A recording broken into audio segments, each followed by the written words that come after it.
बिस्मिल्लाहिर्रहमानिर्रहीम। अस्सलाम वालेकुम। A1 टीवी के साथ मैं हूं अनम नकवी। सबसे पहले न्यूज़ हेडलाइन। पीपल्स पार्टी के सीनियर रहनुमा सेनेटर रहमान मलिक 70 साल की उम्र में इंतकाल कर गए। तर्जुमान के मुताबिक रहमान मलिक कोरोना के बाइस कई रोज से निजी अस्पताल में वेंटिलेटर पर थे। रहमान मलिक 2008 से 2013 तक वजीर दाखिला रहे। कराची यूनिवर्सिटी ने रहमान मलिक को एजाजी PhD की डिग्री दी थी। बेनज़ीर भुट्टो के करीबी साथी समझे जाते थे।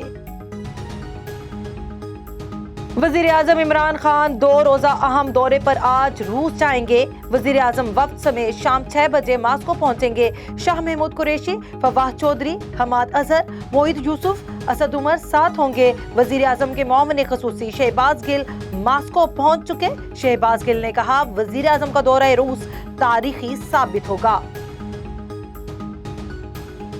अदम एतमाद की हिकमत अमली ना बनी, अपोजिशन आज फिर मुशावरत करेगी। नून लीग, पीपल्स पार्टी और JUI का इजलास मॉडल टाउन लाहौर में होगा। आसिफ अली जरदारी ने शहबाज शरीफ के एजाज में बिलावल हाउस में इशाया दिया। JUI के असद महमूद और अकरम दुरानी की भी शिरकत। मुश्तरका इलामिये में मुल्क बदअमनी और लाकानूनियत पर इजहार तशवीश। कहा, हुकूमत को घर भिजवा कर अवाम को जुल्म से बचाया जा सकता है। रूस की यूक्रेन के महाज पर पेशकदमी जारी। रूसी पार्लियामेंट ने मुल्क से बाहर फौजी ताकत के इस्तेमाल की इजाजत दे दी। रूसी पार्लियामेंट के ऐवान बाला में तमाम अरकान ने मुत्तफिका तौर पर वोट दिया।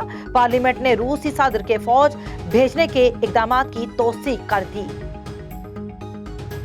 हेडलाइन से फिल वक्त इतना ही। मजीद खबरों से बाखबर रहने के लिए देखते रहिए A1 टीवी। A1 टीवी, सब पे नजर, अंदर की खबर।